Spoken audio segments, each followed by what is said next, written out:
Hello, this is Don Victor, author of Drawn to Win, host of the podcast Drawn to Win, the director of the Academy of Composition, and the creator of the Core 80 Experience, also known as the See and Grow Rich in Art video course, which you can find out more information at core80.com. This is the Drawn to Win podcast, where I have the incredible privilege to draw artists from around the world into fun and meaningful conversations around art and life, and yes, maybe even a little food. You can hear us each week on iTunes, Stitcher, SoundCloud, and YouTube. So make sure you subscribe so you always have a seat among friends. Let's get into the show. Holy Spirit, I welcome you to this beautiful conversation with Mr. Tom, and Mr. Caleb. And we're going to just explore beauty today. And so, Mr. Caleb, welcome into the conversation. Thank you so much. So, Tom, Caleb, which one is it? I go by Caleb. My parents gave me a first name Thomas, but called me Caleb. So with friends, people know me, I am Caleb. That's good. And now, do some people do call you Thomas or Tom? Yeah, I mean, whether it's with business or people have met me, connected to me through social media and stuff, and they're not aware that I go by Caleb. Mhm. I respond to it. So I'm certainly nothing I'm offended by and stuff like that. It's just the way things have kind of where the chips have fallen. Yeah, it's interesting. I've had many names, and people get a little weird like that. I don't know what to call you. Even my own parents, they're like, "Well, I don't know what you're going by now." And because I really do change my name about every 20 years, and Okay. and so it's funny, like there are groups of people, and depending on what name they call me, you know where they came from in my life, right? Right. And it's like, that's kind of so I have about 3 or 4 different groups of people that I deal with, and it's kind of funny. All right, Mr. Caleb. So, do you like that name, Caleb? I do. It's a strong name. It tends to have some connections to my distant heritage of being, my family is primarily Scots Irish. Okay. But that's the last name Goggans is indicative of that. But it's a good strong name. It's from the Bible, from the Old Testament, when the Yeah. Israelites were leaving Egypt. He popped up in that story. That's beautiful, man. That's awesome. Um, so you live out in Tennessee, right? I do. I'm in the southeast corner of Tennessee. Mm-hmm. I live on a little mountain called Signal Mountain, which is actually part of the Cumberland Plateau, and then off to our east, the Appalachians, or some people refer to them the Smokies, rise up, and it's beautiful over there. That's cool, man. Very cool. Now, are you born and raised down there, or you Yeah, I migrated? was I was born and raised through high school in young adulthood in the Chattanooga area. Mm-hmm. We've got some ties to North Alabama and some other areas in the region. And then I later on I moved away, and now I found myself back here, and it's a really really cool town, and not just cool. It's small enough that it's not crazy like a bigger city, Atlanta, Nashville, or even bigger cities like Boston, Philadelphia. Mm-hmm. But it has almost everything you could want, and almost all the amenities of a bigger city.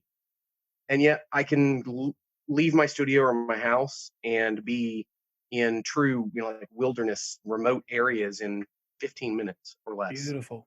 And I'm surrounded by all these gorgeous rivers and streams and mountain formations, and it's great. Yeah, there's a beautiful thing when you go away.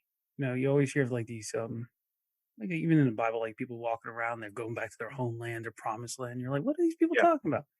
And but when you do go away from the place in which you were raised, it's this yeah, strange thing. You do get this longing, and I know when I was living in Puerto Rico, I had this longing for the hills of Pennsylvania. It wasn't even the people per se or the town that I grew up in. It was really like the nature of that of the area that I was hungry for. It yeah. was- is that what brought you back then? That's part of it. Part of it was the um, practicality of when I was finishing up my long kind of pursuit of kind of formal training. Mm-hmm. That was 2007, and I'd been living in Connecticut where I studied up there, and Ah. the economy was hurling itself off a cliff, and I was looking at getting married, and it didn't seem the time to try and move and go set up and forge my way in an unknown place. Um, Hmm. so I came back to Southeast Tennessee where I had family and friends and support structure, and that familiarity and practical connections, Sure. helped see us through those first few years of marriage, and also those 4 or 5 years of the economic recession, which it hit a lot of people hard, and certainly hit artists hard. So Yeah. it didn't seem like the time to forge out and try and make big things happen with my art career um, as a young man for freshly married. Yeah. Well, that sounds wise, man. That sounds wise. But there certainly was that longing or that familiarity. I didn't realize how wonderful a place, both geographically, the landscape, but the Mm-hmm. people and the culture, and that sweet spot in the size of a town Mm-hmm. that Chattanooga provided all those things. And I also didn't realize when I was younger, before I'd spent a significant amount of time away, how much the landscape and the atmosphere and the place itself um, embeds itself in a person's psyche, or at least it did for me. Mm-hmm. When there I was, living and working and studying in Connecticut, and I couldn't help but I couldn't help it, but the that environment, that atmosphere that I knew so well, just came out in my work. Mm. Um, I had multiple people, look at my work and say, you're from the southeast, aren't you? From the Appalachian region. I said, yeah, I am. They said, you can see it. You see it in your paintings and your landscapes. And which was unexpected at the time, that was something that was even happening. Yeah. Um, and since then, that time I spent in New England, and then time I spent a fairly large amount of time out in the western states. Well, one in particular, Wyoming, and Mm. those places have become, they've become like second home places Mm-hmm. because of the people, but the place itself. I actually had a solo show a few years ago that I titled "Passage of Being." Mm.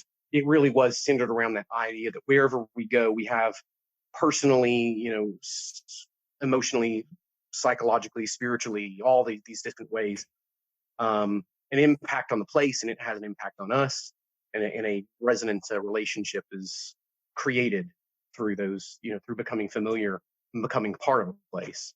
Beautiful, man. That's awesome. And that was out in Wyoming, that show? The Wyoming was actually in a gallery up in New England. Oh, okay, got you, got you. That's cool. Now, when just I'm kind of curious, Sure. when when you came back, what happened where you became like aware, or you woke up to the reality that you felt connected to this part of the country, of to this Well, town, this there were area? there were kind of a few different moments that I had, strong realization. Mm. Um, One was while I was still in Connecticut, and there somewhere in the middle of my time up there, and that was studying at the Lime Academy. The people saying that they recognized in my work the atmosphere and the influence of the land itself in Mm. my artwork, even though I wasn't there in the South painting it. And that was an eye opener, that something in the back of my mind, in my identity, my person, was coming out Mm. in a visual way. These visual or atmospheric connections that I wasn't even aware were taking place. Mm. Um, that was a big realization, that there was a strong existential connection. Um, Mhm. the Another time was when one of the first times I flew back to the southeast. It was probably for Christmas or Thanksgiving or something. I don't remember. Um, but I didn't have any big culture shock when I moved to New England. A lot of people thought I would. That it was just jarring, but it wasn't. I assimilated fine. But when I flew back to Chattanooga or to through Atlanta towards Chattanooga for the first time, Hmm. I suddenly it was like everyone was so nice, like really outwardly nice, friendly, Yeah. and I don't think people in New England are particularly any less caring or actually personable or friendly. But there is a marked difference in the kind of how public or outward that that's displayed. Yeah. Um, That Southern charm. yeah, yeah, for sure. Um, and then certainly coming back to coming back, moving back, and getting out into the wild places that I love so much, and or visiting my family's old farm property down in Alabama, Mm. and feeling the power of that kind of connection and that draw, um, that there are, but I had roots there that I didn't even necessarily recognize were there. Now, in the work that you do currently, Yeah. do you are you conscious of that and embrace that now to be part of what you do? Yes, definitely. Nice. Another way that like somewhere in all that mix of realizing how tied I was to the region that I grew up, and and then when I go back to Connecticut, if I go back to Connecticut when I first step out of the car and Hmm. I smell that air, or see the familiar places, it has a similar impact on me.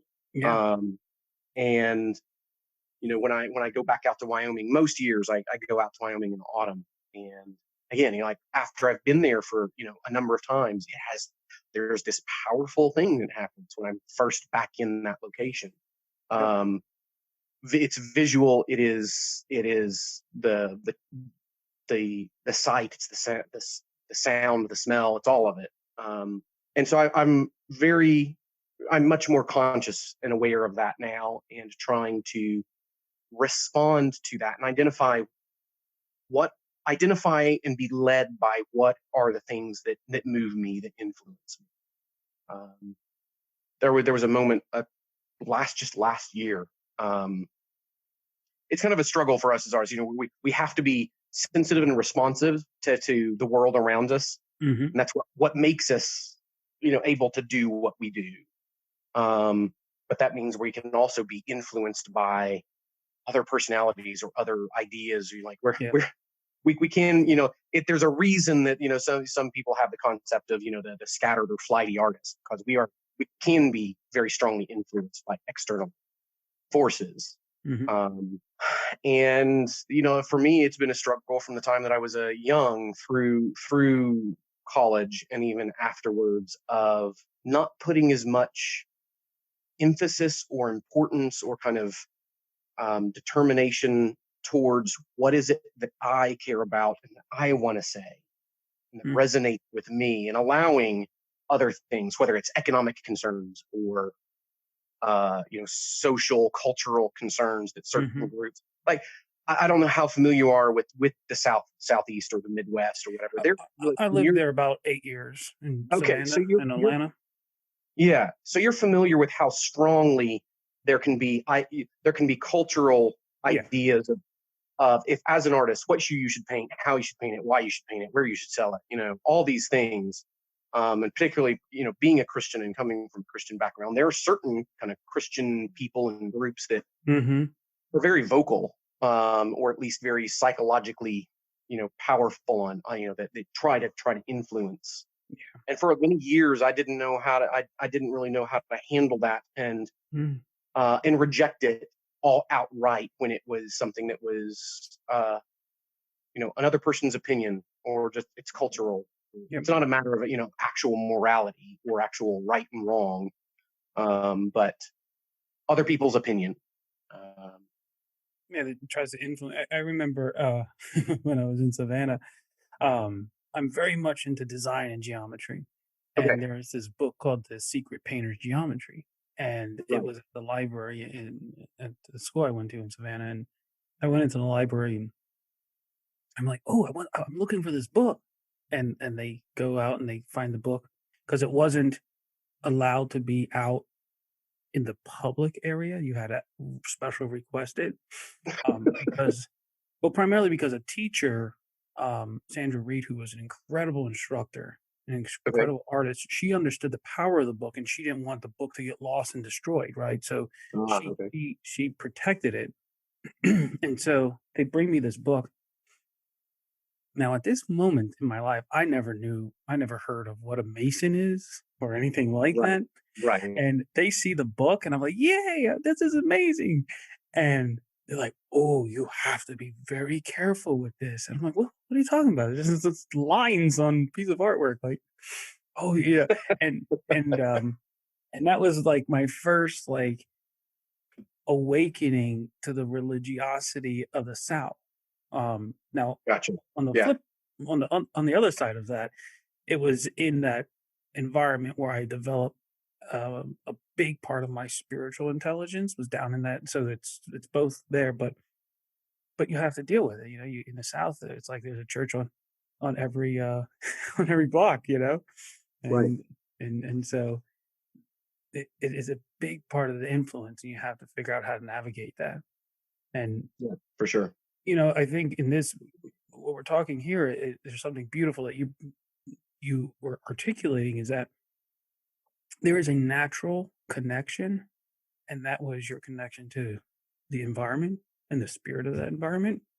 Yeah. And then there is the and you're kind of almost like you're from the earth of that place, right?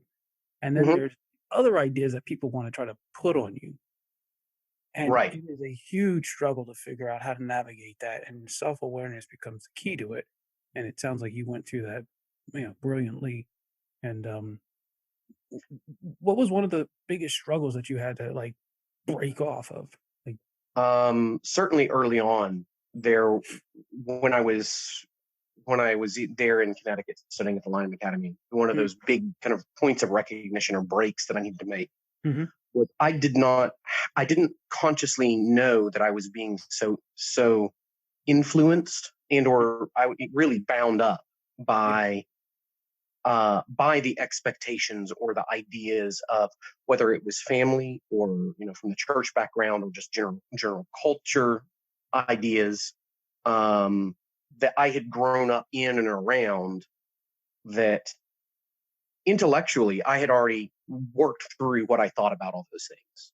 yeah, I didn't understand that they were that the emotional, deep kind of psychological or connection to those things yeah, was still influencing my decisions and what I was painting.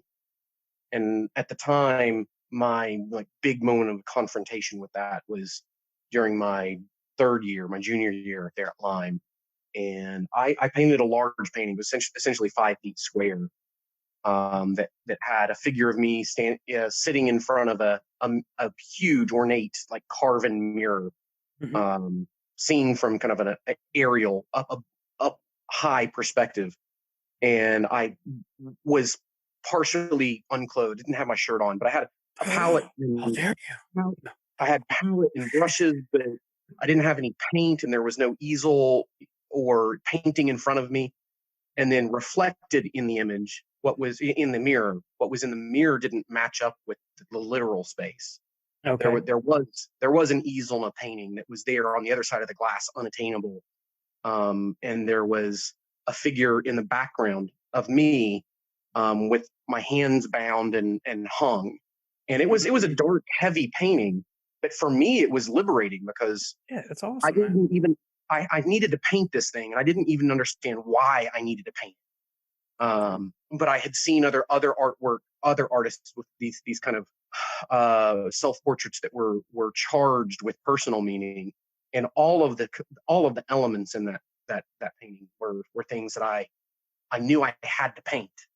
And it wasn't Mhm. until after I painted it that I could sit down and actually articulate why, Mm. um, that I had been trying to I had been bound up and influenced and sabotaged by all of Mm. these background emotional expectations of who I should be, what I should paint, how I should paint it.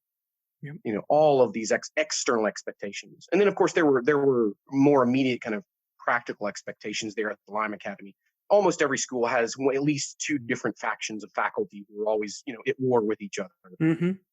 over what kind of teaching or aesthetic ideology, and that was true at the Lime Academy. And feeling kind of caught between these two different battles, and like, and then as a representational painter in a very non-representational art world, at least it felt like at the time, where was it going to go, what was it going to do, what was it going to paint. All of that was having a kind of a crushing effect on my artwork. Yeah. um, and so that painting was a confrontation and a rejection, that sudden realization, this is influencing me, I despise that. And I, kind of been sort of the idea of naming something and rejecting it, um, Absolutely. doing that in a visual form. Yeah. I love that, man. That's powerful. I always say, like, drawing and painting is prayer, Yeah, and it's a way to go deep with inside oneself, see those things that are, I don't want to say good or bad or negative, but just these energies, and we label them. But yeah, sometimes we have to name it, and then explore it from that perspective. Like, strangely, I remember when I was about 17,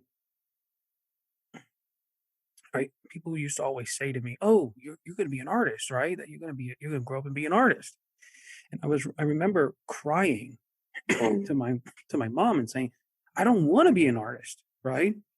Like, yeah, I want to be a family therapist is what I wanted to be." And but I struggled because I had this skill set that you know um you could not deny, but I yeah, had this hunger to help people. And mm, um and I didn't want to just become the thing that everybody said, "Oh, this is what you're going to be," right? right, right, And so going through that, it's, and it's tough because the people who are speaking to you most of the time it's out of love, and but you have to be able to push through it. And ultimately, what I found is that as you draw and you paint, it's like you said, it was naming it, but it's visualizing it and then giving you the ability to break through or let it go or forgive it, yeah, or even just yeah, sure. accept it, and just say, okay, that's who you are. That's part of Yeah, the thing. and not being apologetic for what it is that you want to say, Yes. and what you want to paint. And it's a cyclical, kind of thing. It all, like, I'll have points of recognition, and refocus, and then over months or years, those background Mhm. fears or influences, creep up through, like in this very, kind of insidious and background way. I Mhm. won't even realize it's happening until all of a sudden I find myself, kind of frustrated or rudderless. And about a year ago, I had, maybe a little bit more now. Um, I had one of those moments. I was down at the Booth Museum, which is a down north of Atlanta. Mhm. I don't know if you're familiar with it or not. It's a phenomenal museum. It's in this tiny little town, and there's this huge world class museum.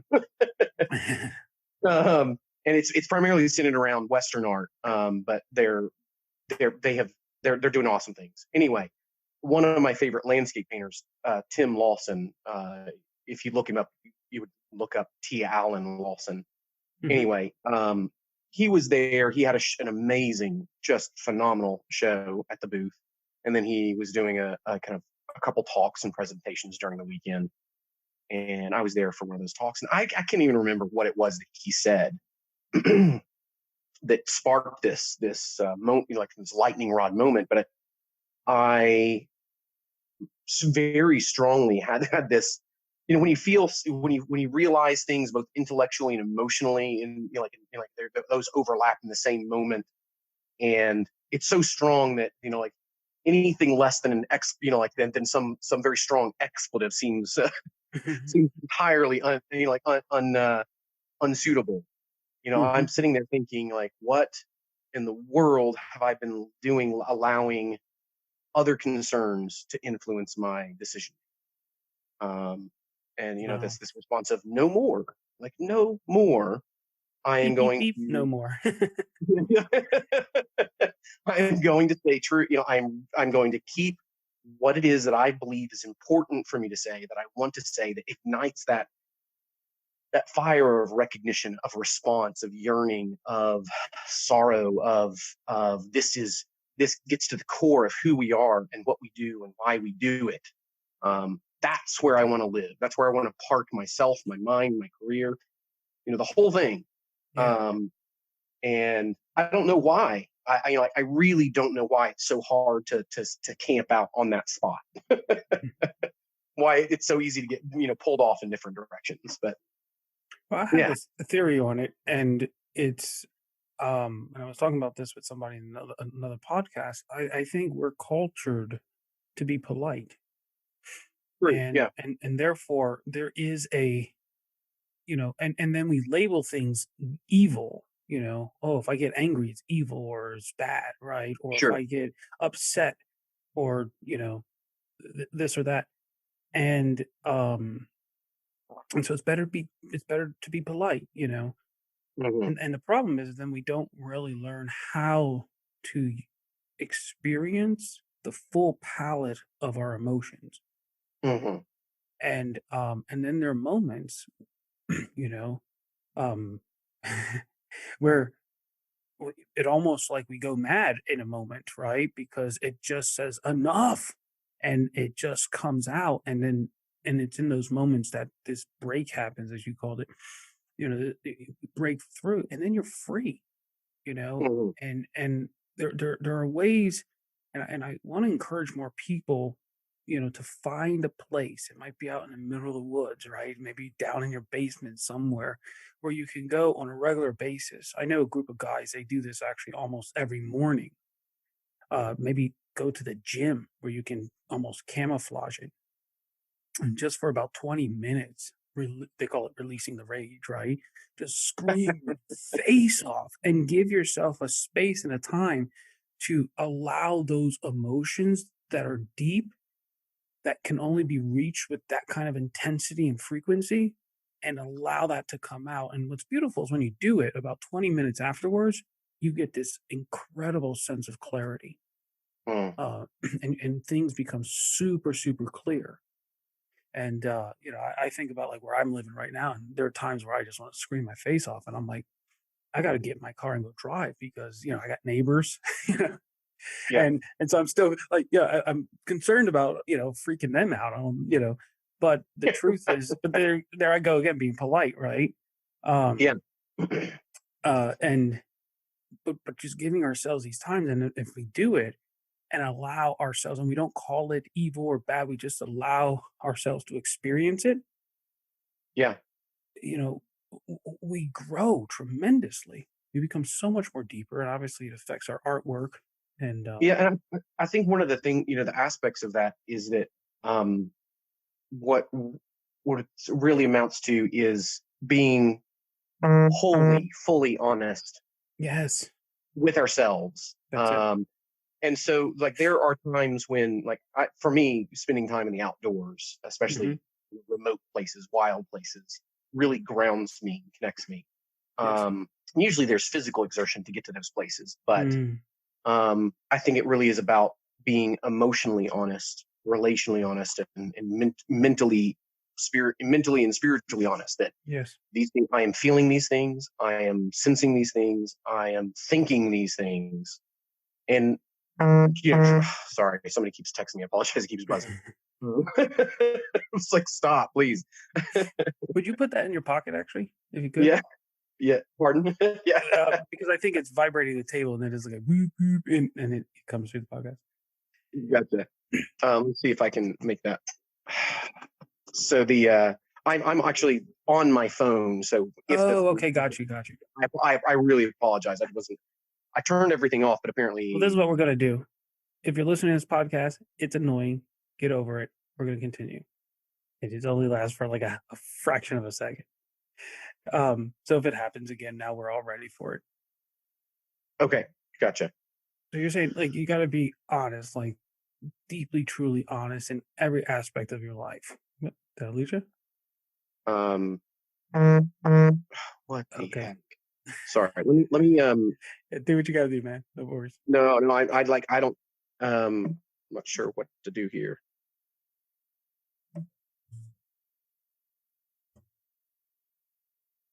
So So yeah, yeah, continue. You're saying about being yeah. honest. So the being that idea of just being honest with ourselves, and the politeness for politeness sake is worthless. Um, having consideration and care for other people is important. But if we're allowing that consideration to mean that we're not honest with ourselves and we're not honest with the other people, it benefits no one at all. Yeah. And it's interesting because I think that's one of the big issues between North and South, right? Is a lot of people do not like the Northeast because we're Mhm. just in your face, like aggressive. But the truth is in that there's an honesty, right? We don't like Yeah, you, we tell you we don't like you. If we want this, we want this, da, da, da.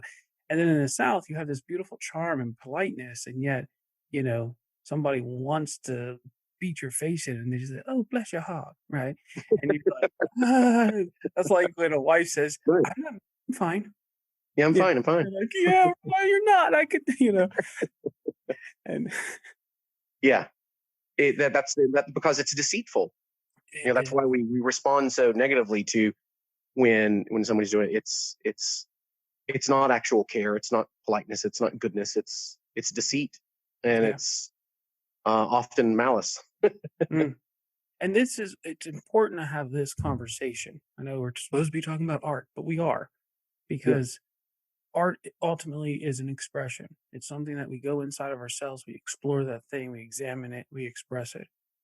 And if you're not examining honestly, if you're not, exploring honestly, mhm, fearlessly, and examining intelligently, then your expression is contaminated. yeah, And the truth is the audience feels that. They know if you're just copying or just trying to emulate something. They know if it's an authentic, original expression, right? right. And you cannot be authentic if you do not do the work in private. No, Yeah.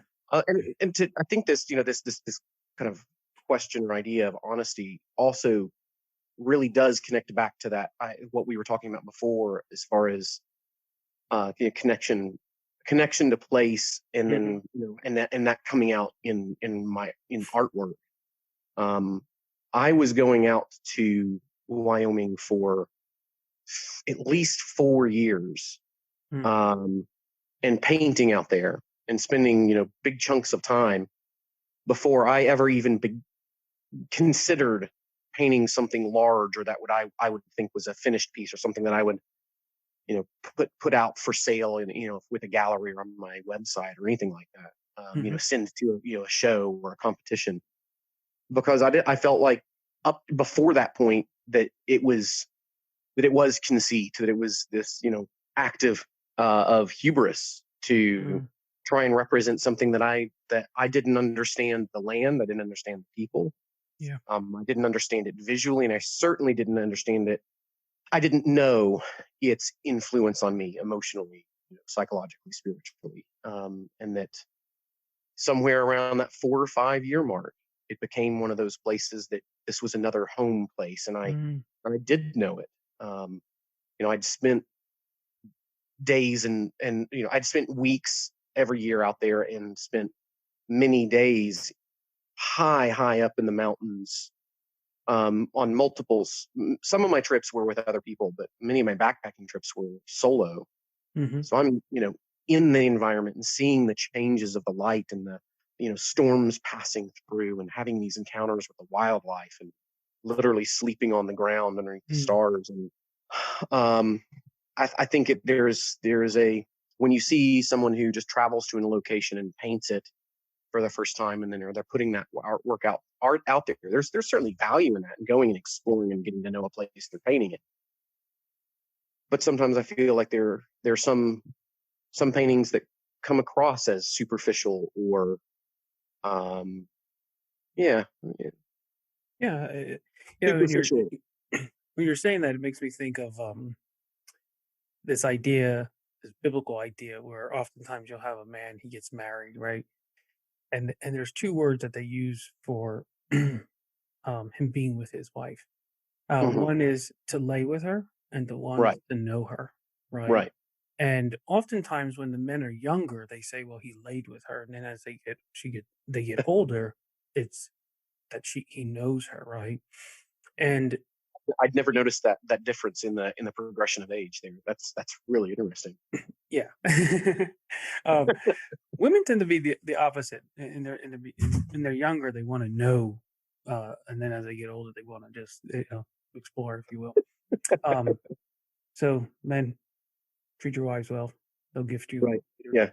Yeah. Um, and so that's what I'm hearing from you. That's what popped in my head is that when you're going out to that new place, it's great, it's beautiful. You're looking at the curves, you're looking at the trees, you're looking at this, right? And you're trying to capture that surface texture, that surface experience, and that's to lay with it, right? But Yeah. when you're honest, there's a life and a spirit and a personality. There's a depth and ancientness to what's behind it. And Mhm. that can't happen in, a 20-minute conversation with, this landscape. You Right. have to go spend time with it. Like you said, you have to go sleep with it. You got to sleep under its stars. You got to sleep on its earth, right? You got to be with it, smell it, taste it. And you develop this intimacy and this language that's unique to the two of you. And then if you have the skills like you do to then communicate that visually, that's a beautiful thing. I commend you on that, man, because that's the work, and not a lot of people are willing to put the time to learn it intimately. That's Mm. good stuff. It's interesting. I had to look up Caleb real quick.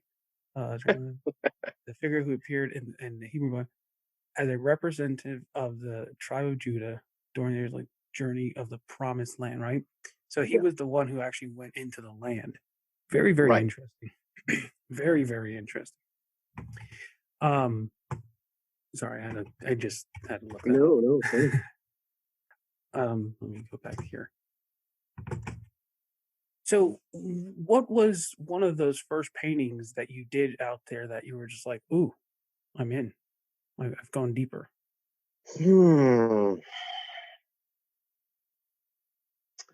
Um, there were two that I think of in particular.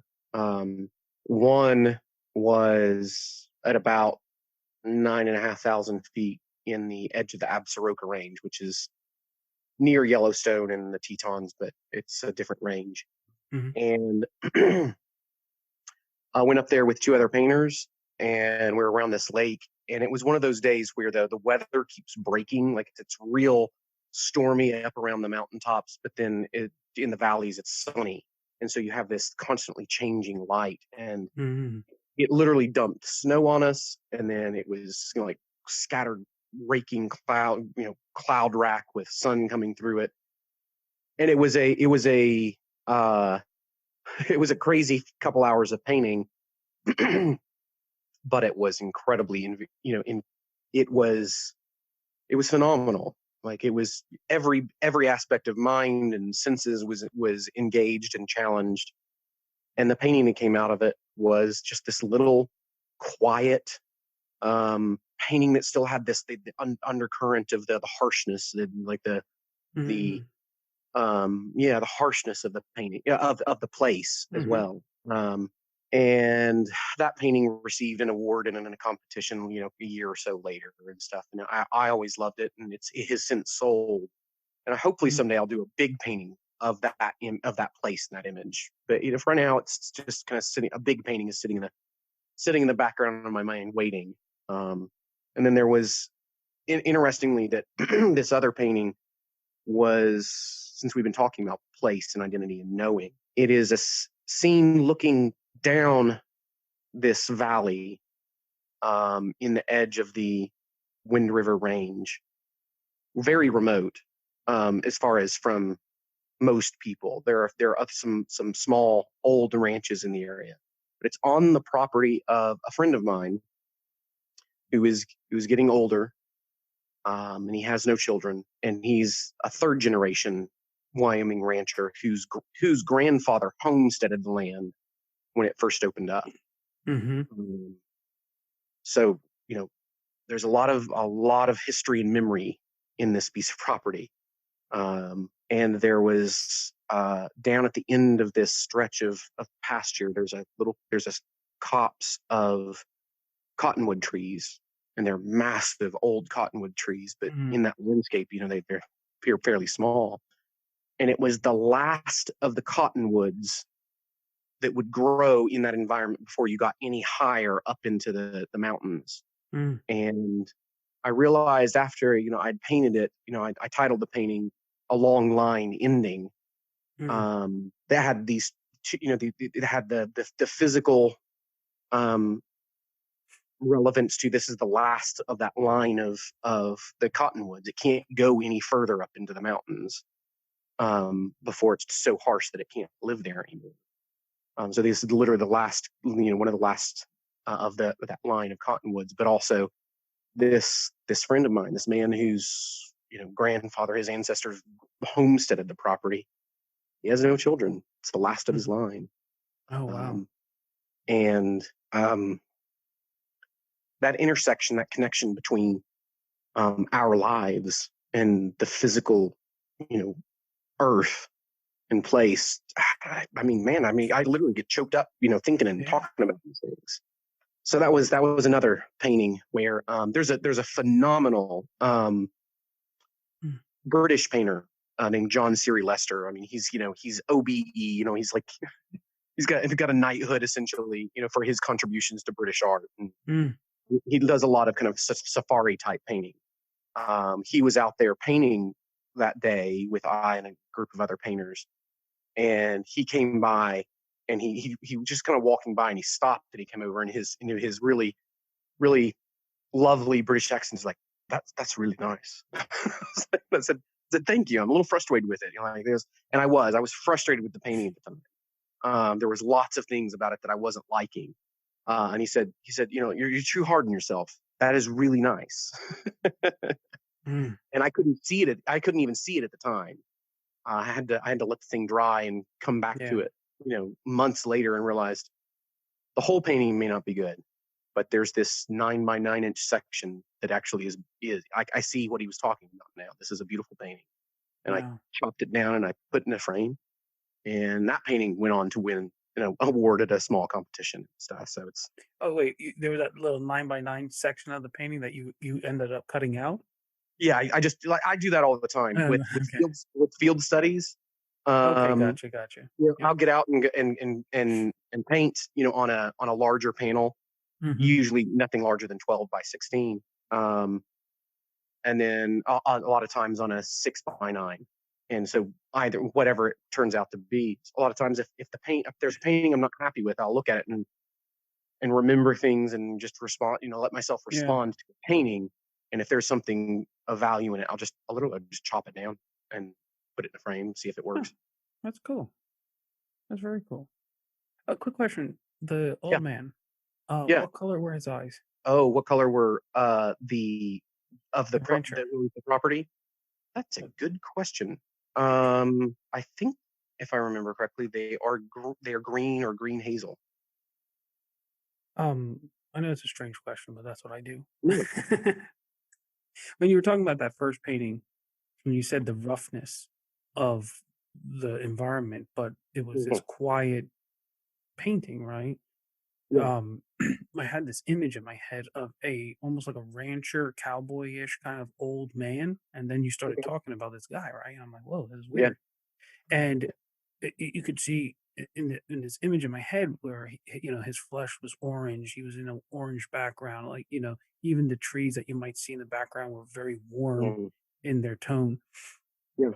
and the sky was warm, like everything was just warm and rough and Mm. dusty and hardworking and part of the earth, and yet his eyes were like this almost greenish blue, like the calm of a of that you would see in the Caribbean islands, like the water. Right. And so this contrast of this just roughness of reality, but the soul that was inside that man was quiet, right? And Yeah. um and that's the picture that I saw when you were explaining that first painting. Mm. The harshness, the reality of the weather's changing and this and that, and yet even through it, you were able to catch this quietness that was behind it all. Um, and and then with um, the other painting, uh, I want to go back and look at some of your work from that perspective. Now, I want to look at those two charges as two, the reality of what you're looking at, but even Hmm. go deeper and see what it is that you're picking up on. Um, D do you find that in your artwork, um, like, you do get you do these beautiful portraits, um, I'm guessing they're in oil, Yeah. um, and then you also do, like, portrait sculptures as well, right? Yeah. Um, as far as doing much portrait sculpture that has been visible to most people for my, in my career, that's Mhm. a fairly new thing. Okay. I grew up sculpting when I was young and did some Mhm. sculpture through my teens and early 20s. And then when I moved to Connecticut to study at the Lime Academy, they had a phenomenal sculpture program. Mm. Um, I mean, really, really, really strong. Um, and so I made sure that I took as much sculpture as possible, even though I was pursuing the degree in painting. Mhm. Every semester or almost every semester, I took a sculpture course, and Excellent. I found I don't think I intended to do that when I first started, but I immediately recognized that anytime I spent, whenever I spent time sculpting, my drawing dramatically improved, and then that fed, of course, right into my painting and everything else. Oh, nice. And so but I loved the sculpting as for its own sake as well. And then just a little over a year ago, I had the opportunity to meet with someone who was in charge of a museum that was being built in Chattanooga. It's a Medal of Honor museum called the Charles H. Coolidge Heritage Center, National Medal of Honor Heritage Center. Mhm. It's focused on its purpose and focus is the kind of telling the stories of many of the Medal of Honor recipients that were from Tennessee and specifically, from or had served in the Chattanooga area. So it goes all the way back to the Civil War. Oh, wow. Um, yeah, and a lot of people don't know this, but the Medal of Honor actually originated in Chattanooga. Oh, really? Yeah, the first time it was awarded was during the Civil War when there was a group of men that we ended up being called Andrews Raiders that were sent to try and disrupt they went almost to Atlanta and hijacked a train and rode it back up towards Chattanooga, destroying phone lines and tracks and bridges and stuff as they went, trying to disrupt the Confederates' um, transportation and communication network. Oh. Anyway, they were first awarded the Medal of Honor, and the artist that created it was hired in Chattanooga, Hmm. and they were presented to the surviving soldiers in Chattanooga. So that's where it originated. Wow. Anyway, so I had the opportunity to meet the man who was in charge of making that museum happen, and he liked my work, saw the sculpture that I had and the painting, my drawing, and yeah, we got the paper signed, and I had about 10 months to sculpt 7 portrait busts for that museum, which was nigh on suicidal in um, in timeline. A Mm. project of that size would normally be 2 years or more Mm. from start to finish.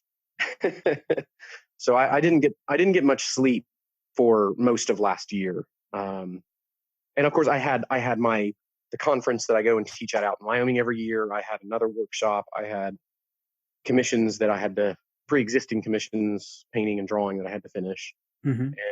and a piece that I had to paint for a Audubon show at the Cincinnati Museum. So there was lots of stuff last year. Busy man. Yeah, it was rough. It was good. It was very good, but I certainly wore myself down to at the point of poor health because I was getting so little sleep. Uh, but You yeah, I was feeling better now? really yeah, doing a little bit better. Just trying to take it easy, keep working, but rest up and avoid any projects that would require that kind of that kind of output from me for a little while. So I yeah, was so I watching produced. one of those videos that you were putting out there, and I have to tell you, man, you look like you were having some fun burning that wood. Yeah, burning the base for that sculpture was certainly a lot of fun. The I wasn't sure if it was necessary, right? You're like, yeah, I'm gonna do it. But I'm like, that's irrelevant because that's just pure fun. that so all of the heads that I produced for the museum, they're actually being presented kind of in historical contexts. So that's Ah, why okay. when you see the clay sculptures, they don't have hair Hmm. on them, or garments suggested, because literally being installed on figures with period hats and helmets and everything. So I got you. Got so it was a bit of a strange factor in that project. So now I'm taking all of those sculptures and reworking them into proper kind of fine art monument pieces, without the gotcha. consideration of what the museum needed, and presenting them the way I want to. And Ah, that gotcha. one with the burned heart pine base, prism base, was the Hmm. first one that I decided this is how I want to present it. That's cool. How'd you mount it? Like, yeah, I was looking at it, I'm like, where? How does it connect? It connects through before. So first thing was to carve the sculpture base into that prismatic, tall, narrow shape. Okay. Um, and if you don't mind, like did you mind if I tell you a little bit about like what went into that, like why, No, like a no, little go bit of ahead. the artist stuff here. Yeah. That sculpture is the actual sculpture is of George Jordan. He was a Buffalo soldier out west, during the American Indian conflicts out Hmm. there, and um, and he just had these phenomenally strong, powerful, like really expressive features, like the anatomy of his head itself, and how I had to sculpt it for the museum. It had this strong forward thrust, Yes. um, and I really loved that that's combination of those strong features, that kind of levitating forward thrust of his shoulders and his head, and I wanted to accentuate both of those things. And so I went through multiple ideas of how do I increase the sense of the strength and weight of his head, and this strong forward movement, of the gesture.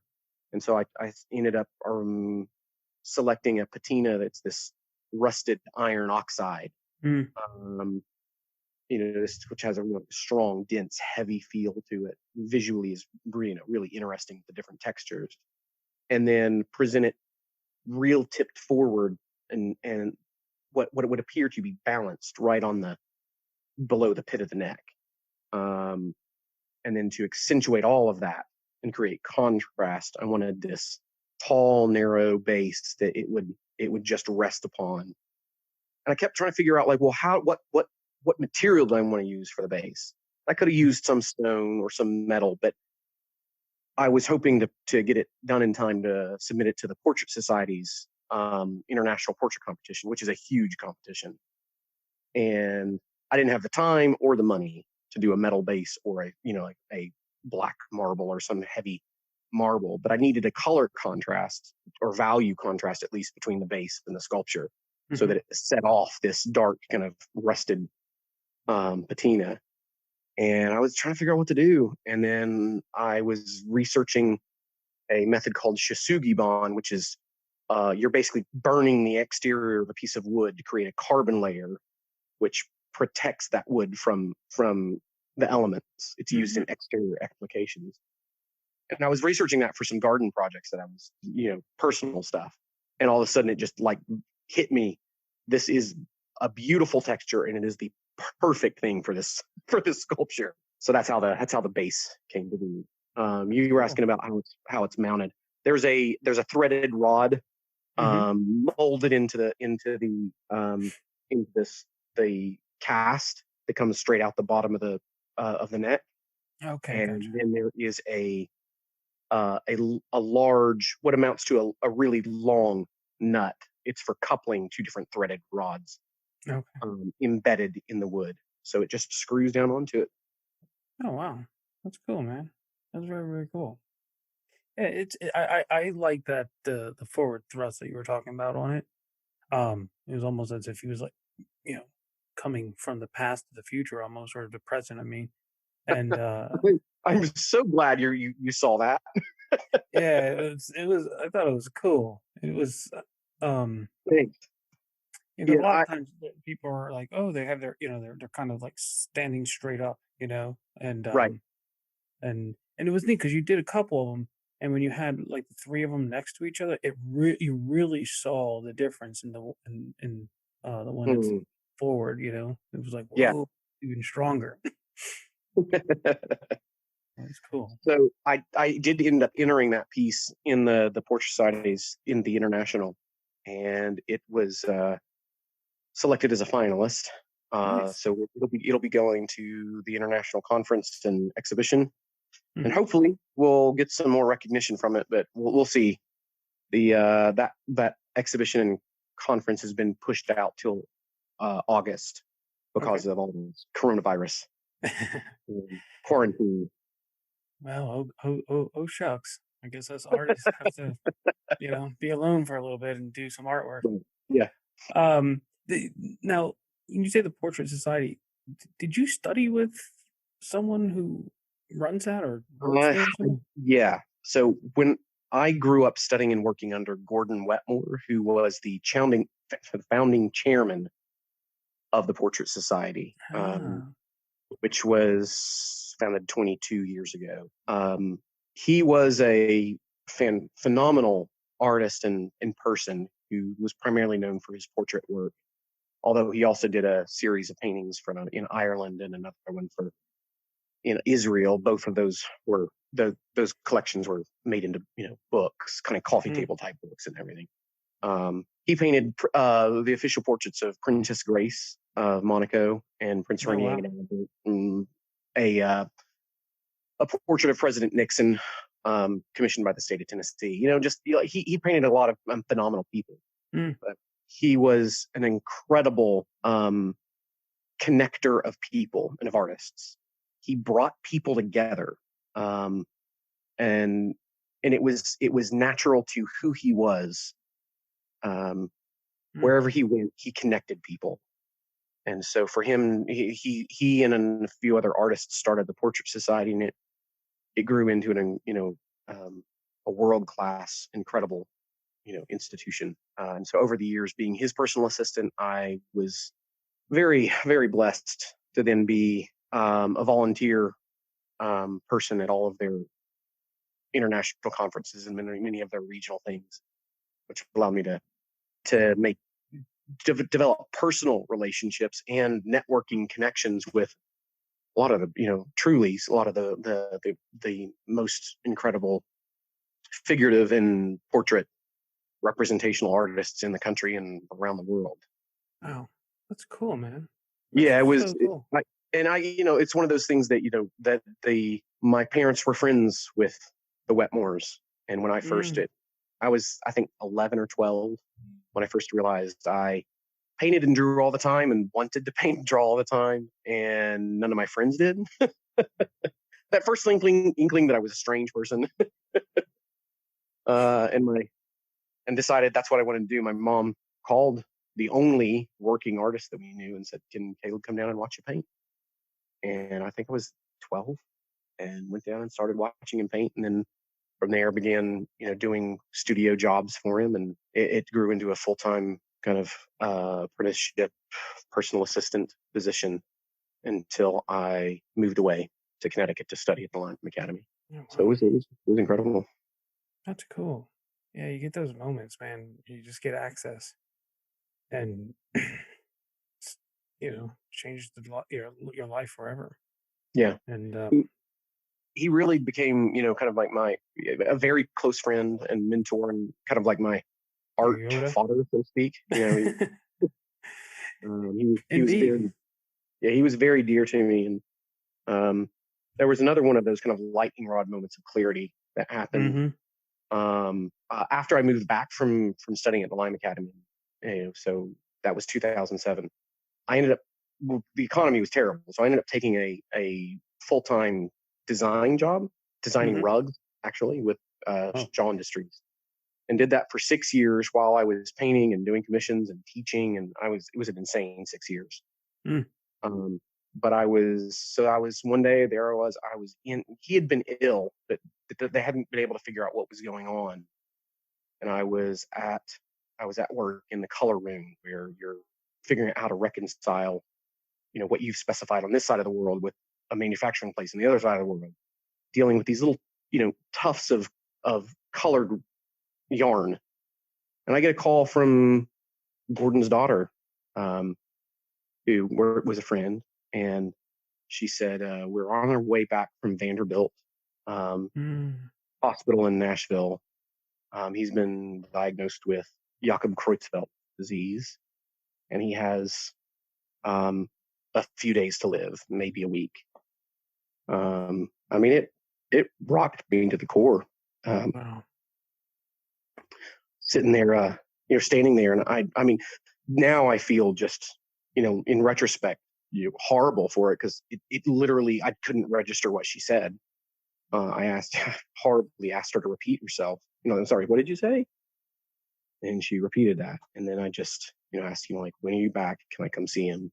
Can I, and hung up the phone and just stood there in this shabby little, stupid corporate office room, wanting to scream and asking myself, what the bleep am I doing here? Why am I in this room? Why am I messing with stupid little tufts of yarn? Because there with the person that had gifted so much to me and believed in me so much. Um, and it had been my kind of bedrock of support as an artist for all those years, was dying literally.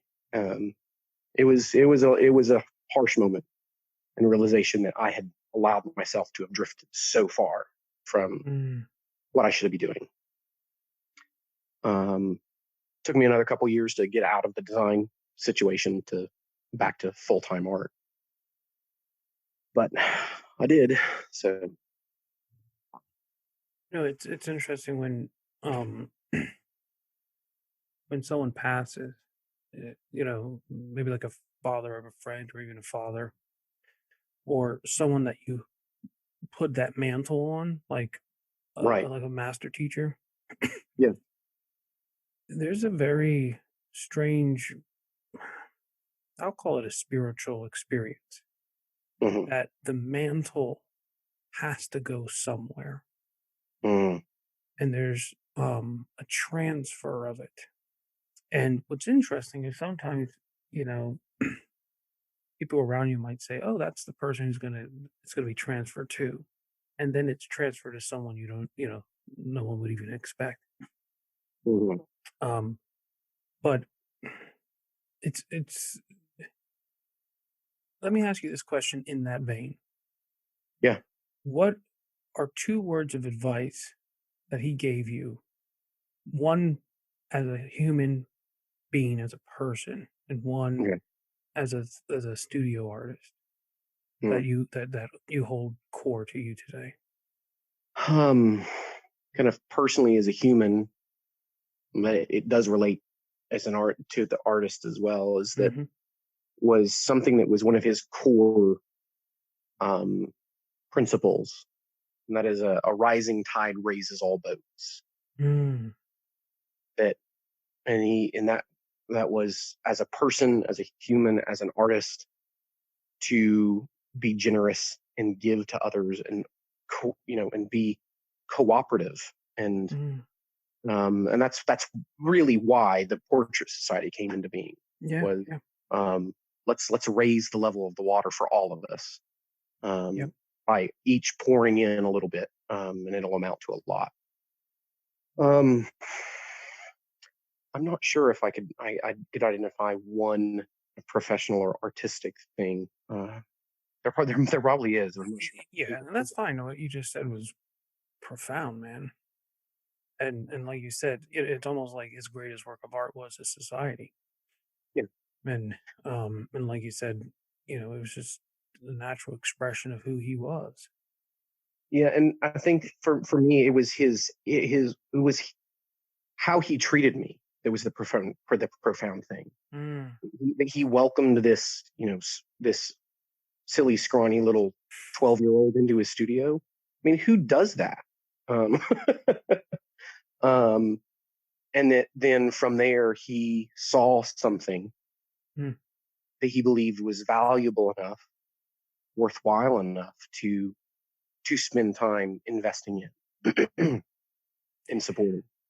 That when I finished up finally, because I did it in 4 years, when I finished up at the Lime Academy, and I painted these two big, kind of very classically influenced paintings, that were landscape and figure, and in installed in these massive, um, neoclassical kind of altar frames, tabernacle frames. Mhm. That each of them, the paintings measured 5 feet by 10 feet and 4 feet by 8 feet. Um, he came up to be there for the opening of the senior show, and someone came and said, "Hey, there's somebody looking for you." I think he headed over to the gallery. I knew who it had to be, um, and because I was expecting him that day or the next day. And there were some other people in the gallery, or maybe it was it on the night of the opening. I don't, right. I think it was on the night of the opening, but he got there early, and I, walked over from my senior studio and walked into the gallery, and he was standing there in front of my paintings, and he was weeping. Mm. Wow. It's one of those moments I couldn't, I wouldn't have expected that response, but I couldn't have asked for a better gift. Wow. What approval. Yeah, yeah. Of course, then I was crying. It's something worthy of crying for, man. Yeah. Something worthy. That's beautiful. So those are those, those are, there's so much caught up in all of that, personally, professionally, and tied to what I'm after. If I can paint something that causes someone to weep, Mhm. whether they're connected to me or the artwork or not, Yep. um, they have no connection to me or what the painting is about, but they see it, and it moves them. It touches deep inside the person on that point, that intersection between identity and experience and imagination and memory and longing, yearning and hope, or pain and sorrow. Yeah. And that's really what I'm after. Um, those those shared things um, that are intrinsic to who we are as beings moving through this universe. Wow. Someone once asked me, "What's my definition of success?" Hmm. And I said, grandfathering. That's the definition of success. To Hmm. know what you value as an individual, to cultivate your children in that value, but also empowering them to carry the values on and cultivate it in their children. Yeah. And so when I see what's, my values in my grandchildren, and if I'm lucky, my great grandchildren, I will die peacefully. Yeah. And I think that's maybe what he saw in your work was his grandchildren. I hope so. Hmm. Mm. Wow, man. you have a call on your life, and it's very, very clear what it is. And it's not something that you produce that someone can hold. It's an atmosphere. It's a heart. It's an experience that you give, and maybe you might give it to your own children. Maybe it'll be some scrawny kid down the street. You know, and wow, what I mean, it's kind of beautiful because it's very similar to the rancher guy. You know, Hmm. that's cool. That's very cool. Hmm. So on that note, let's say you're in your studio and some little scrawny kid comes walking in. Hey, I want to paint. I can draw comic books. and and he sits down in your big chair. And what kind of advice would you give this little guy? Um, I think there are probably a couple things that I'd be inclined to say after spending some time with them and trying to tap into who they are and what they're Hmm. after. They one of the first things would be, well, one of the biggest questions I think would be, uh, do you need this as a career, as a something that is your life? It's not part of your life. It's not a hobby or a pursuit that you pursue in between the other parts of your life, but it is your life. Mm, Do you need it? For me, it's a need. If I am not doing it, um, I'm miserable. I can't turn my artist eyes and brain off. When I go for long periods, if I go for long chunks of time, weeks or even months without painting or creating, one, I'm not a very pleasant person, um, and I'm miserable. Even if I don't know I'm miserable, there will be a lightning rod moment of I am miserable. mm, um, but it's there all the time. I'm looking at shapes. I'm looking at values. I'm looking at interactions with things, with light and color, and it has to come out, and it will come out somewhere. And if it's not a need, it's just an interest. It's something you like or enjoy. Then think long and hard about whether you want to make it your career. You can still make it your career, but it may be a different thing.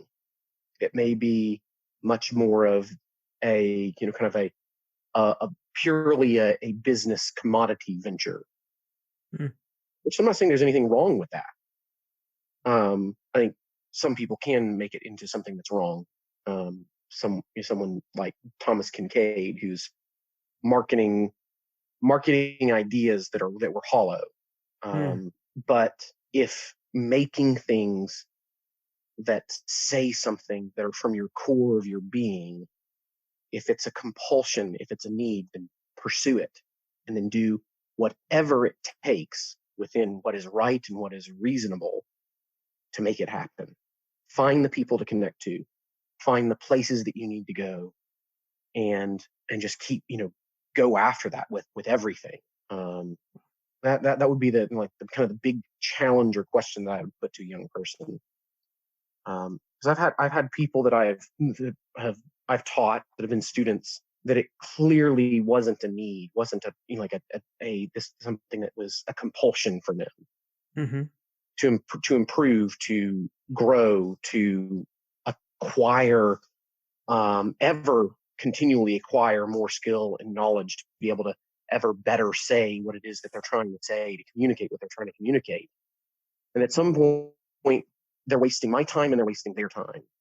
And I hate it when I finally get to the point of realizing we're wasting both of each other's time here. Because I don't want to have that disposition towards a student. Yeah. Um, I want to be pouring into them, giving them everything that I can to benefit them and help them grow. And if I'm pouring out of myself and I'm seeing it just seep into the ground, unused and unappreciated, I would get pretty resentful of that pretty fast. Yep. Um, but also recognizing not to try, not to act out of that feeling and that response. But if what I have to give you is not what you actually need or want, then I'm wasting your time too. Yep. Let's just not do this. Um, the the other piece of advice I had, and it's kind of gone now. I'm trying to remember what it was, but that's the big one. I Yeah. think. That's powerful, man. That's powerful. You're convicting me as you're speaking it. Seriously. And as you were saying that, I'm just like with inside myself, I'm like, ooh, it was the conviction was actually more of a reaffirming of what I do. But Hmm. there was but when you're saying it, I'm like, because there's just these different aspects, like I absolutely love teaching and I realize that's what I am as an educator. Hmm. Um, and, you have this stupid little whisper in your voice that people say, oh, teachers teach because they can't do, right? Right. Right.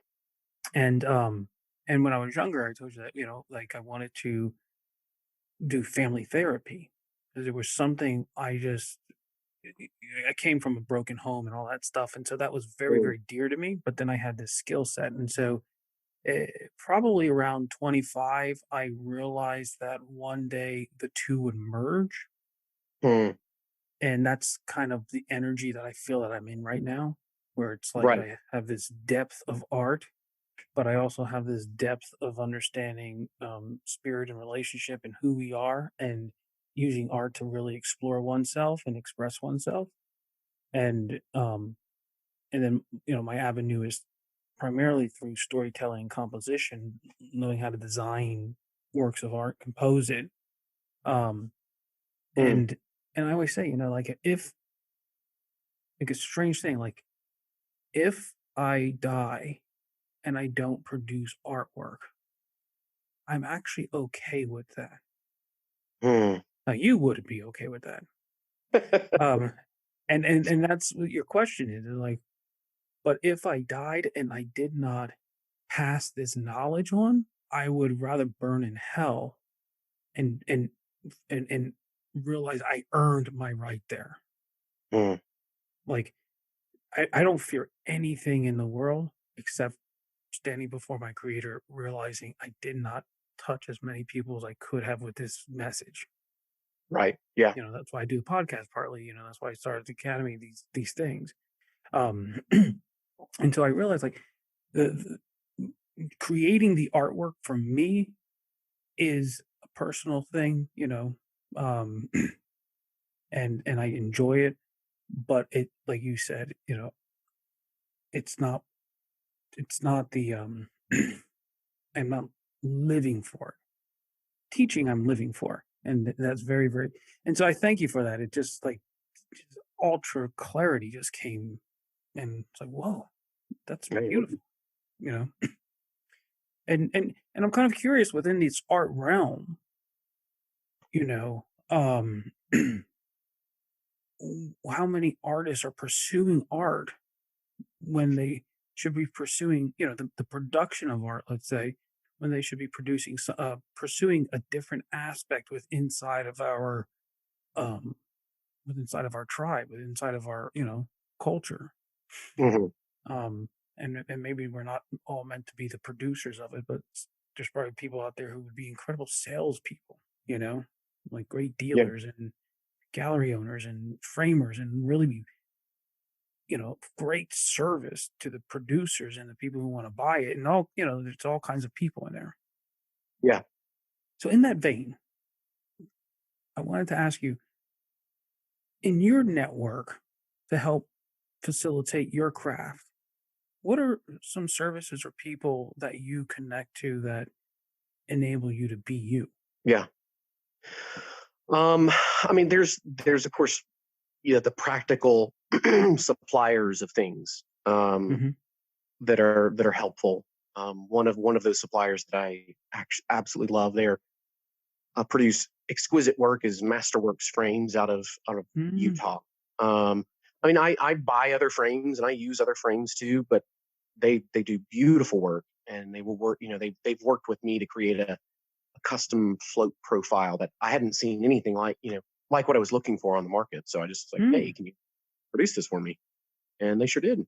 Hold on one And second. yeah, sure, Um, 'Cause I want other artists to get what you just said. sure, They made a custom floating frame profile. Articulate what that means exactly. sure. So a lot of traditional frames of all different types, the painting nestles into the back of the frame Hmm.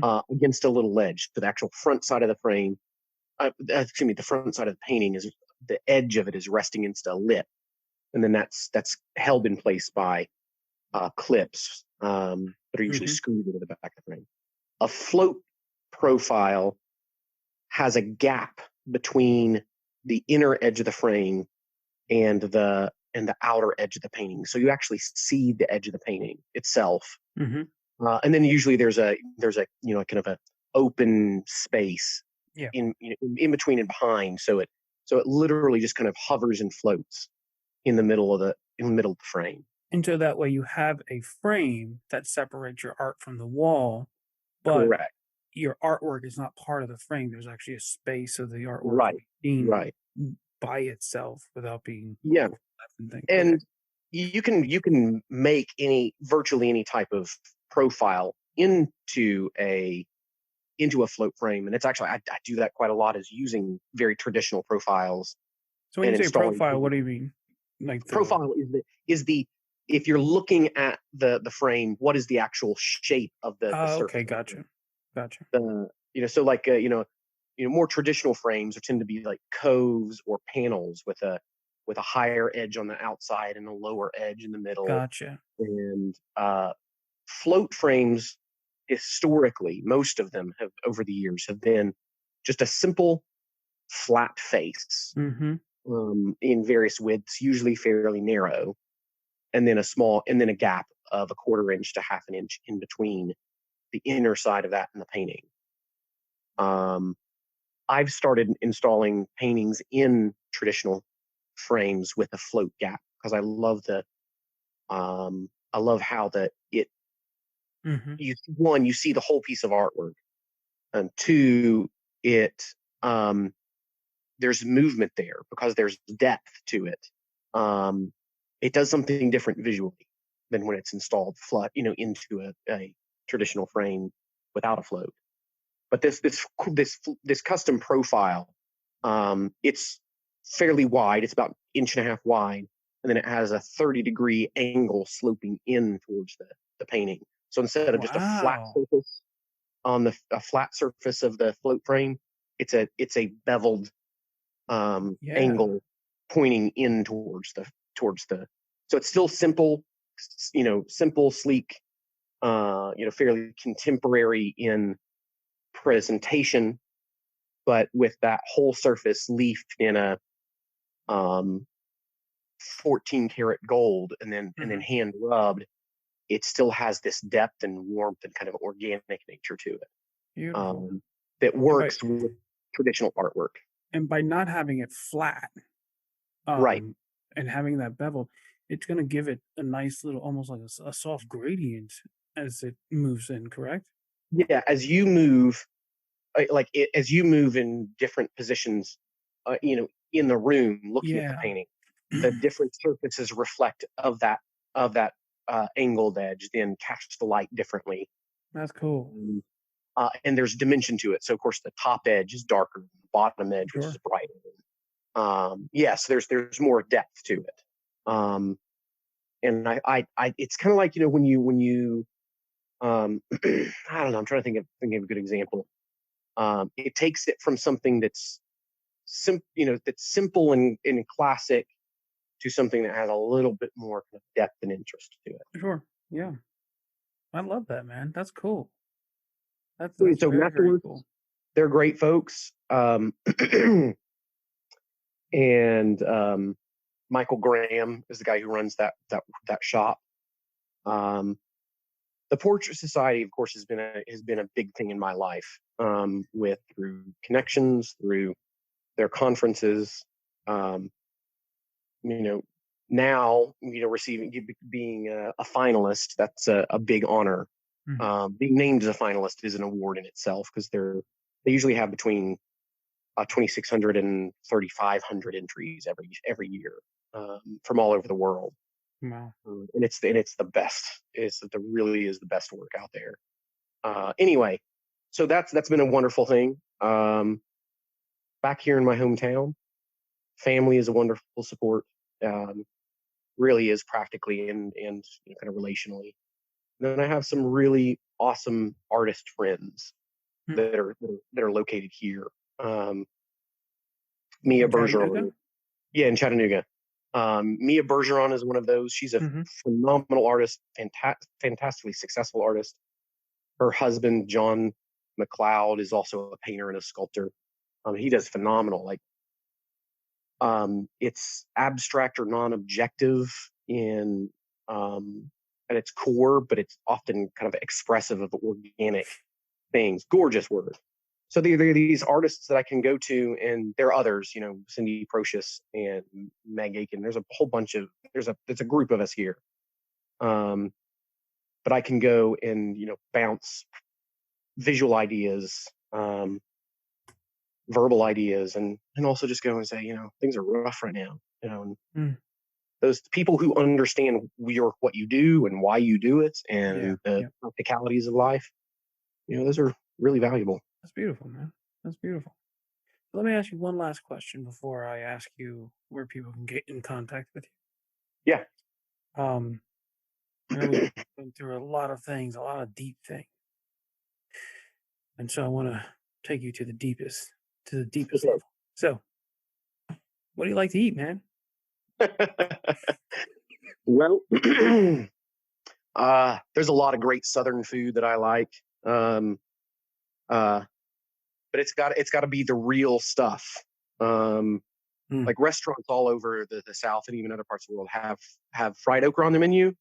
Hmm. I'm here to tell you that is not fried okra. That is not the legit article. Uh, you have to find somebody's grandmother or their little great aunt, or grandfather that knows how to make it right, to get the good stuff. Okay. Now, when you eat okra, is it hot for you, or do you like it Yeah. not So hot? so okra, if anybody's not familiar, is a pod it's a seed pod that originated. Plant came from Africa, I believe.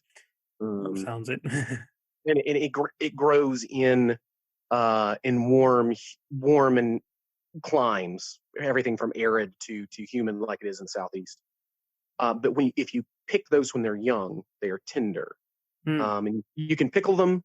It's a component in gumbo. Okay. If anybody's familiar with Creole type cuisine, but you can grill them. But if you chop them up into little coins that are about Hmm. on down their long axis, that are I don't know, about half an inch thick, and They kind of look then like jalapenos almost, right? yeah, they're about the shape of a jalapeno. A little bit, they can be a little bit longer. But then if you batter those and fry them, um, properly battered, you would use mostly cornmeal, but it's very lightly battered and then fried. It Mm. is it is and seasoned nicely. Yeah. It's so good. I mean, I don't know of anything else that falls into that's similar to it. Wow. I love a really good blackberry cobbler. Um, Mm. and the one like a blackberry cobbler with a more of kind of like a cakey top to it rather than like a pie crust top. Okay. Yeah. Yeah. Yeah. So it's more of a, if you ask for cobbler in different parts of the country, you'll get very different things in different parts of the country. This Sometimes they one, just bring you a shoe. yeah, true, it's true. Um, but if you have a blackberry cobbler made with wild picked blackberries, store bought or farmed Hmm. blackberries are fine, but wild blackberries made into a cobbler, oh, so good, just phenomenal. Then I really like grilled or fire roasted things, whether that's Have you an ever cooked anything with that torch that you own? no, I positively have not. I hadn't even occurred to me, but now, hmm. No, I like roasting something over a wood fire. Nice veggies are good, but a big Mm, like piece of sirloin uh yeah. or any kind of like big roast, piece of good cut of meat, Mm. slow cooked over a fire with herbs, and that's good stuff. Oh, God, it makes me hungry, man. I'll tell you a funny story about okra. Okay. Um, when I lived in Savannah, I had some friends from Nigeria, Okay. and they eat a lot of okra, and their okra is very, very hot. And there's this thing they made it once for me, and it was like super hot. And then there's like it's almost like a mashed potato. I think it's like nuji or something like that. And you kind of scoop it up, and you scoop the soup up, and you eat Okay. it. So one day was Thanksgiving. We were over at the pastor's house, and my friend Womaka comes, and she has her family. Now, the Hmm. thing about Nigerians is a lot of them, not all, but a lot of them, they have this gap between their teeth. And in Okay. Nigeria, it's called a beauty mark, right? So it's something that's very Right. honorable. And so her brother comes, and he's a big man. He's tall, and he talks, very, very deep, and he starts laughing. Something happened, and he starts laughing. And I'm Okay. looking up at him, and they just came back from eating. So had some okra somewhere in him, and poof, he spits out this thing that goes through his teeth, and I'm watching it fly through the air, and it lands on my eyeball, and I'm like, "Ah!" And it's like burning my face off, right? And I'm like sitting in the bathroom trying to wash my eyeball off, Oh and my lord. okra. Well, hopefully that was not the extent of your experience with okra. I get a little nervous with it, but I just haven't really seen it anywhere out when I left the South. Sure. And so, it is something that I would like to try again, because it was hot when I had it, at least the Uh-huh. Nigerians make it, but it was yummy, like, with the other stuff, and I think that's what you're kinda alluding to is when you put it in that batter, it changes, it's just not the right like, the okra by itself. Um, but since then, I love eating jalapenos, and I've kind of enjoy heat in my food, and so Okay. I'm kind of curious now that it's been 20 years or whatever, to go back and try okra, even the hot okra. Yeah, I'm sure I would enjoy it. okra itself is not spicy. Doesn't have any heat to it. So they must have been using either soaking it in something or then just battering it, or they had to Oh, have been adding that's quite a good to lot of know. spice to it. That's good to well, yeah, it's very, very, very it's like lava hot. Man. Um, but like a jalapeno kind of like or beyond a jalapeno, like it's that kind of heat, not just, Yeah, heat that came off the like stove. fried habaneros. Yeah, yeah. So that's good to know. Like maybe they added something to it. I They don't had know. to have. Yeah, they had Okay. to have. Well, I'm my best friend lives down in Atlanta. So Chattanooga is only a stone's throw from there. So Not far at all. yeah, so next time I come down, definitely gonna have to swing on by and eat some black cobbler and some okra with you. Yeah, give me a And shout. yeah, man, that would be really, really cool. So Mr. Caleb, how can people get in contact with you, man? Well, I am on Facebook and Instagram, both with the username TC Goggans. Okay. Um, that's Goggans is Goggans, by the way. So there's different spellings of it. I also have my website. I can be reached through there or through my email, which is tcg at thomascalebgoggans.com. That's cool. Well, I'll add all that info to the show notes so that Perfect. people can just click on the link and zip on over. Um, you know, you have incredible, incredible work, and it was beautiful to learn the history, the lineage that you're coming from, and I wasn't really expecting to get. I thought we were probably going to talk a little more about artwork per se, but the way the Sorry. conversation went, no, no, no, it was beautiful, man. Because this is why I always say this podcast is art, life, and food. Yeah. And sometimes we just get more into life. And the truth is for us to have great art, there's a motto that we say at the Academy: as in art, so in life. And it flips the other way around. Um, and so it was a privilege to really get into those honest places with you. And I think that's a message that artists need to embrace, is that level of honesty. Are you honest about being an artist? Are you honest about what you're producing? Are you honest about who you are, how you feel? All of that. And that's what came out of this conversation. Um, and I want to thank you for that, man. Yeah, you're welcome. Great message. Anytime you want to visit and chat more about the mechanics of this craft that we do, I'd be happy to do that too. Would love to, man. Would love to. All right. In just 30 days, the Core 80 experience teaches you to decode the intentional design underneath great masterpieces. Through video lessons, assignments, and feedback, you learn to recognize the underlying structures like thrust maps, echoes, and gamuts that give master compositions substance and gravitas. Knowing how master artists and illustrators compose their artwork unlocks your ability to give your artwork more meaning and energy. Enroll today and get a 7-day no-hassle money-back guarantee at core80.com.